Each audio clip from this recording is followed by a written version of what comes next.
What's My Line? Brought to you by Kellogg's, the folks who bring the best to you each morning. A wide choice of cereals in the forms you like best. Yours from Kellogg's of Battle Creek. Now let's all play What's My Line?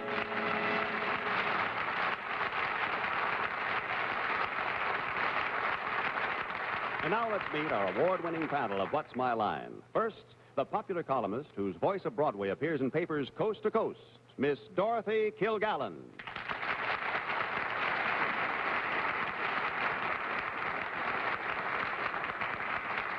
Thank you, ladies and gentlemen. And now a wonderful man who is here in the East dedicating himself to a wonderful cause, the national chairman of the Easter Seals Drive, Art Linkletter.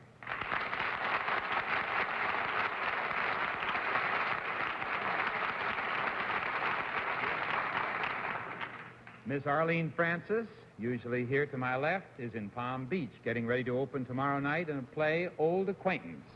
Sitting in for Arlene, having flown out from Hollywood today, is the charming and beautiful Betty White.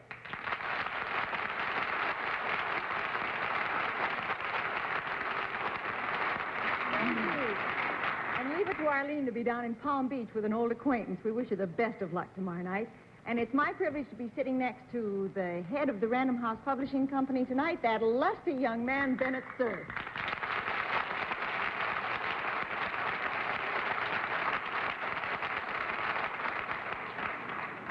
Well, most of the bright people in television have their offices on either Fifth or Madison Avenues, but not our panel moderator. As you may have guessed from the torrent of words he spews forth every week, his office is on Lexicon Avenue. Here he is, Silent John Charles Daly.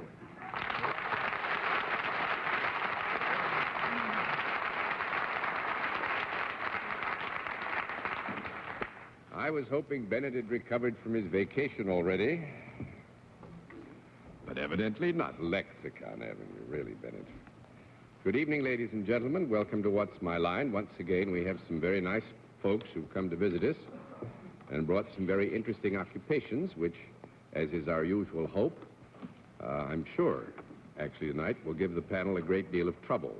We'll also have a famous mystery guest before the panel a little bit later in the program, and we'll meet our first challenger after this word.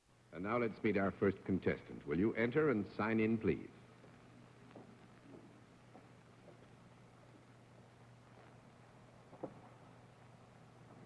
Bernice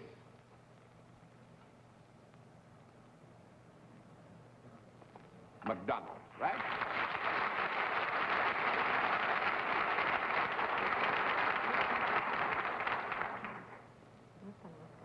Ripon? Ripon, Wisconsin? Right. Is it Miss or Mrs.? Mrs. Mrs. McDonald from Ripon, Wisconsin. Right. Right. Nice to have you with us. May I Thank you. present our panel? Mrs. McDonald, will you join me over here, please? You know how we keep score, Mrs. McDonald? Yes, I do. All right, then we'll let the audience in the theater and the audience at home know exactly what your line is.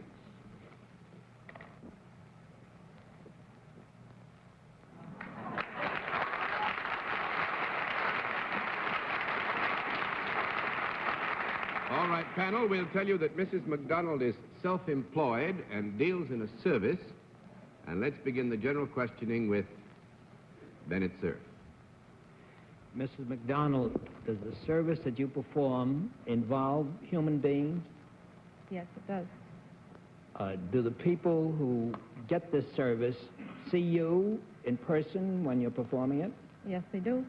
Do they come to you for the service? Yes. Now, Bennett, these, if I may, because I don't want you to be misled early on, all of these questions can properly be answered in the affirmative, but also the answers are based on the normal conjecture that in doing the kind of work that Mrs. McDonald does, it would be more or less natural that people who would be the end recipients of her service might see her on some occasions, others might not. Oh, it's possible they could get, is it possible, from what John tells me then, that they can get the service without seeing you? The end recipients of the service. See, this would suggest that on some occasion there might be more than one or two as end recipients. Some might see her, some might not. I say. Do you give advice or teach anything, Mrs. No. McDonald? 1 down and 9 to go, Miss Kilgallen. Mrs. McDonald, do you work indoors? No. 2 down and 8 to go, Mr. Linkletter.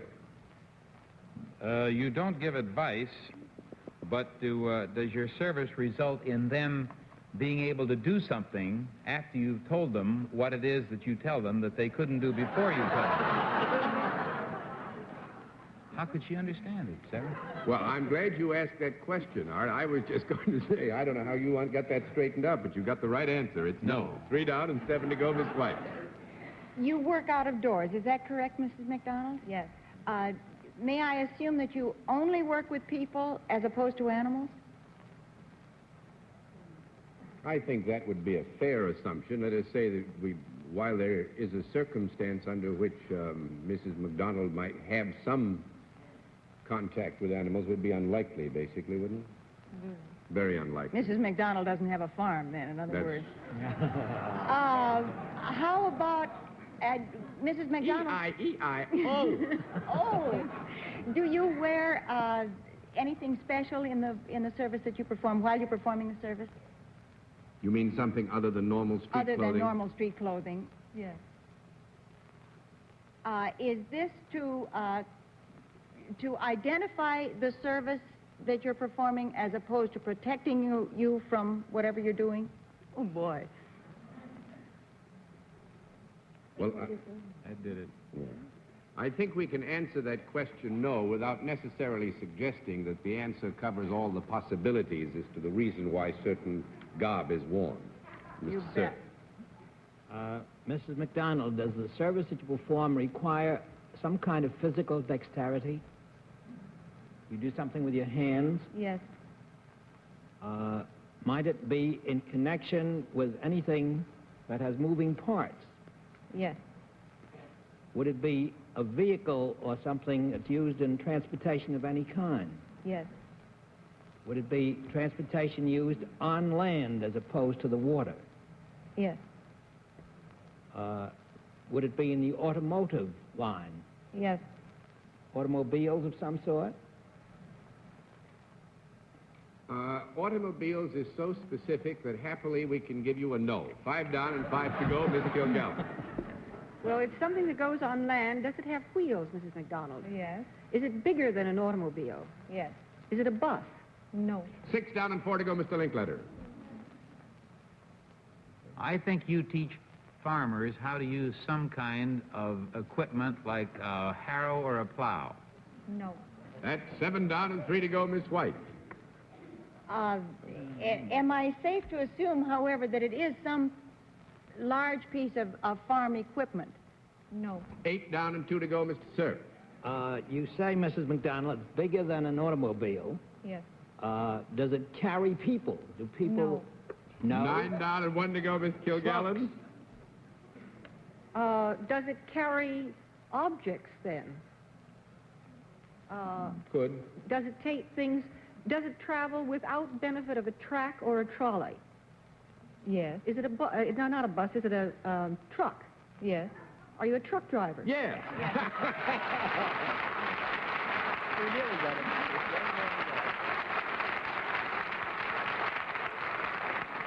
Actually, Mrs. McDonald owns her own 35-foot trailer truck and drives it and has been driving it. Well, how long have you been driving it? 18 years. 18 years. What is your route? I'm from Minneapolis. I drive a Max diesel, and I haul for the Grand River Co-op of Marquezan, Wisconsin. Hauls feed and things like that? Fertilizer. Petroleum products. Yes, I'm sure sir. Bennett is just too shy to ask this, but as a truck driver, do you ever whistle at fellows? Mrs. McDonald answered that one.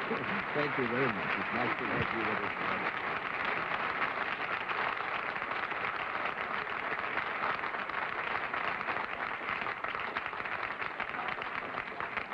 Congratulations, panel. We thought that one would fool you for sure. Bennett opened the door, and the rest of you rushed in and did very well. Let's see if you can do it again. Will our next challenger come in and sign in, please? Paul?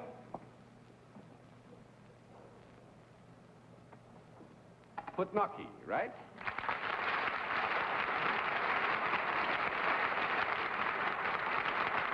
Paul, where are you from? Torrington, Connecticut. Torrington, Connecticut. Well, now let me present the panel, Mr. Putnocki. Needless to say, Paul is a student, and he works in his non-school hours and regularly, and what we're here to find out tonight is what he does in these non-school working hours. Will you join me over here, Paul? You know how we keep score? Yes. All right, let's let the audience at home and the audience in the theater know exactly what your line is.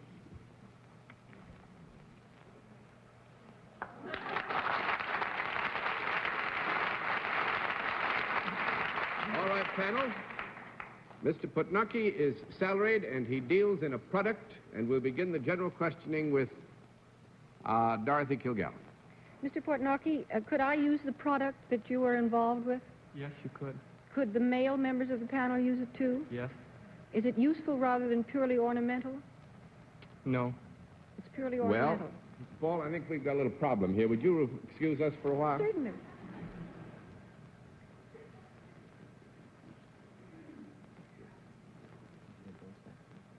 Yes.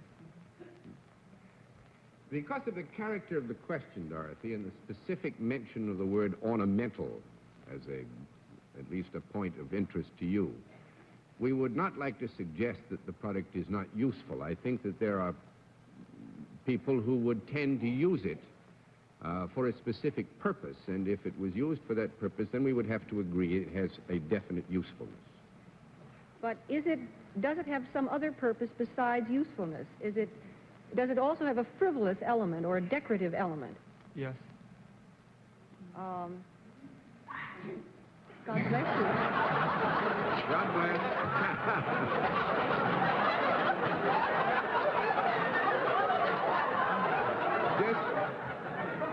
Just in case the folks at home didn't hear, we just heard a wonderful first early spring sneeze. It was a beautiful from the audience. Is that a hint? Mr. Portnocky, is this something I could hold in my hand? Yes. Would I ever give it to anybody for a present? You could. Is it something that can be folded? No. 1 down and 9 to go, Mr. Linkletter. Is it something that costs under $100? Yes. Under $50? Yes. Over $1? Yes. Is it in the category of the $10 or $15 field? No. Just a minute.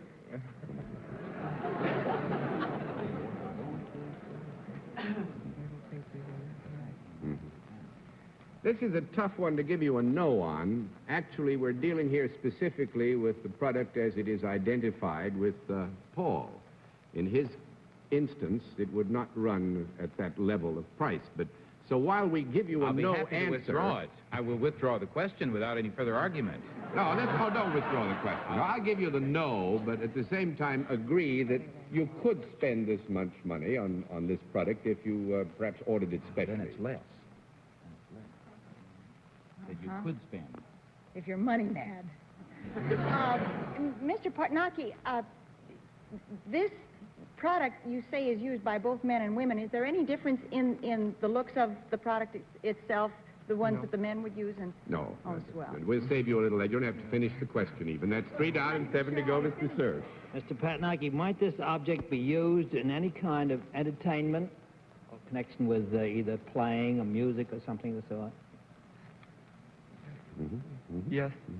Might it be used in connection with music of some sort? Yes. Is it some kind of a musical instrument? That No. No, that's 4 down and 6 to go, Miss Kilgallen. Do you have anything to do with records? Pardon? Do you have anything to do with records, discs? No. 5 down and 5 to go, Mr. Linkletter. Does this device that is both ornamental and useful assist in presenting music, or I can't ask an or question, can I? Does it, I'll put it this way, can you make music with it alone? No. No, 6 down and 4 to go. Very well put. Miss White. As long as you can't play...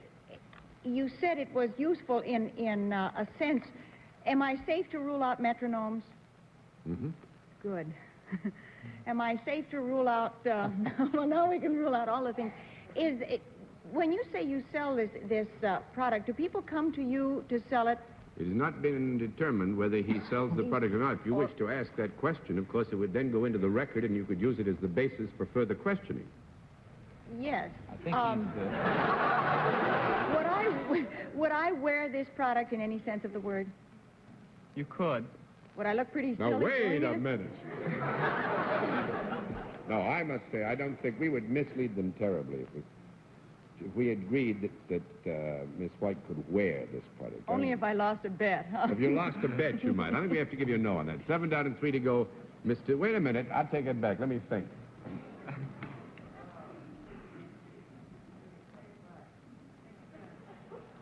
Yeah, I would say we would have to agree, right?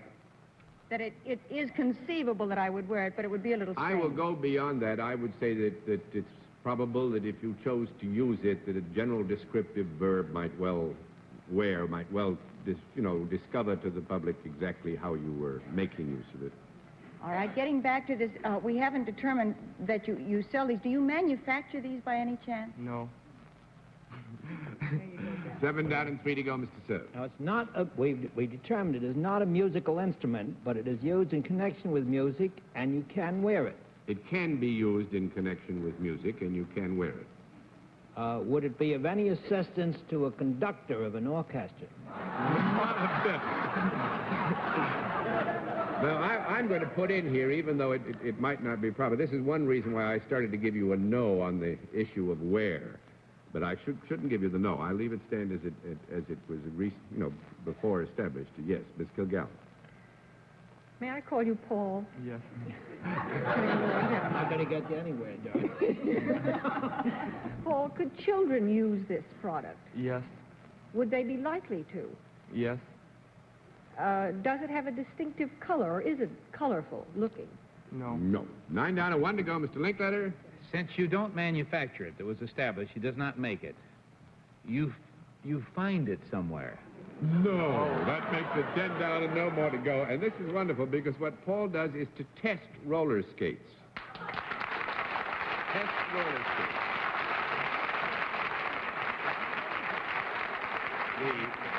The Brunswick Sports Products Company is up near his home country, and they make skates with hard rubber wheels, with plastics, everything new that comes along in design of skates, and he works for them and goes out and works them out on a track. What's that got to do with music? You can skate them. You asked if they could be used with music, and if you go into a skate roller rink, that's all you hear is music, and you go round and round and round with the music. You Someday stump you're them. going to go too far. Thank you very much, Paul. We hope you enjoyed everything.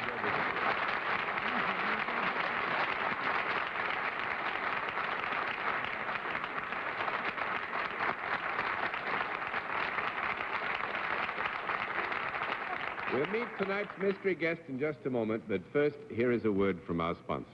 And now we come to the special feature of our program, the appearance of our mystery challenger, for which, as you all know, the panel is always blindfolded. Are the blindfolds all in place, panel? Yes. Good. Will you enter mystery challenger and sign in, please?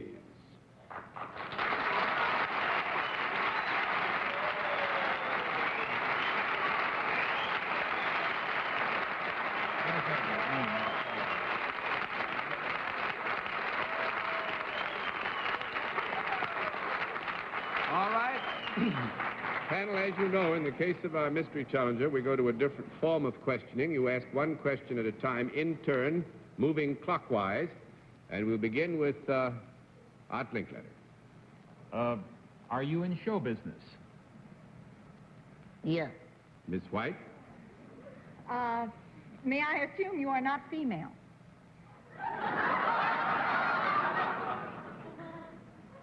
Mm-hmm. That's no. That's 1 down. What do you mean? And- No? Yes, the question was, may I assume you are not female? And the answer The is no? answer is no. I always did get those two mixed Mr. up. Cerf? Are there more than one mystery guest tonight? That's 2 down and 8 to go, Miss Kilgallen. Are you a singer?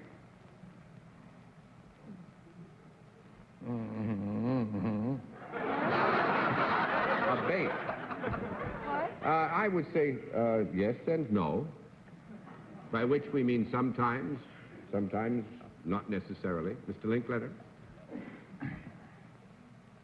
Are you primarily engaged in moving picture work? Uh-huh. That's 3 down and 7 to go, Miss White. That was no. I'm still stuck with my last question. I'm thinking, so that kind of adds up to me that maybe it is female, and if it's female, that's a pretty deep voice. And do you do nightclub work? Uh-huh. Mr. Cerf? John, we're in a peculiar haven't gotten position. the We're right confused answer. about the sex. Yes. And believe me, that's a confusing position. It's because of the answer, which was very unclear. No, the question question was was very unclear. clear, and the answer was very clear. The question, as it was propounded, suggested that we had a male guest, and the answer, as it was given, made it crystal clear that we did not have a male guest. What? What? Oh. Have you, did you appear in a motion picture with Maurice Chevalier called Gigi? Wait a minute, don't ask this, Bennett, because the question has been asked about the movies, and it has already received a negative answer. Oh, it is a... That's right. If you are a lady, is that correct? Absolutely. Do you appear on television? Only one question. Yes. That's Miss Kilgallen? Do you do something else that you're prominent in? Yes. Mr. Linkletter? Do you have a regular series in television? 4 down and 6 to go, Miss White. Are you appearing on the Broadway stage at the present time? 5 down and 5 to go, Mr. Cerf. Do you appear occasionally with Mr. Jack Parr?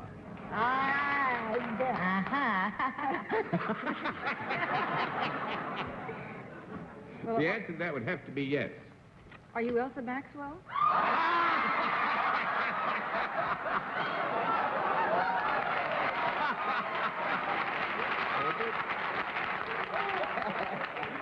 That's 6 down and 4 to go, Mr. Linkletter.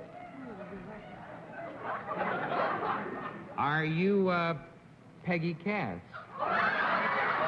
That's 7 down and 3 to go, Miss White. Are you Genevieve? Yes. Yes, Vicky!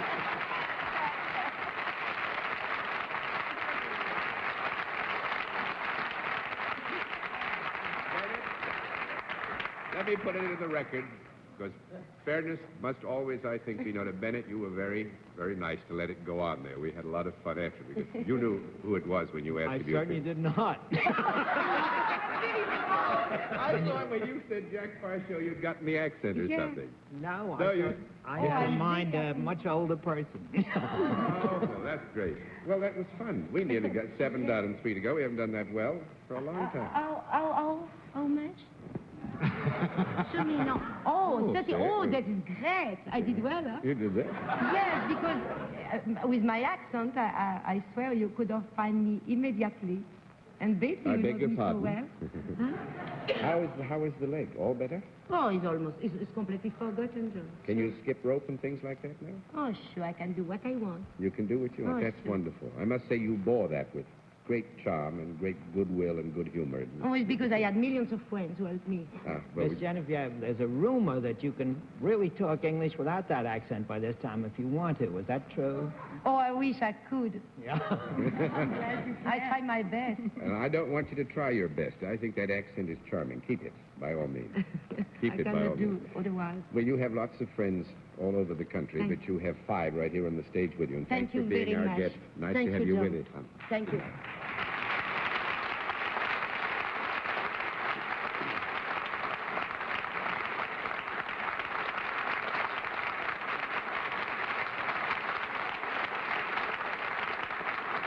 We'll be back after this word from our alternate sponsor.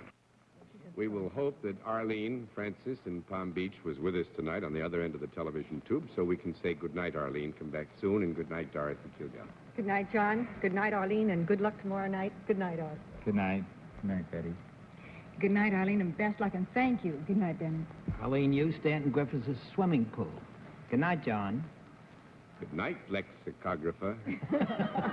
Good night, ladies and gentlemen, and thanks for being with us on What's My Line?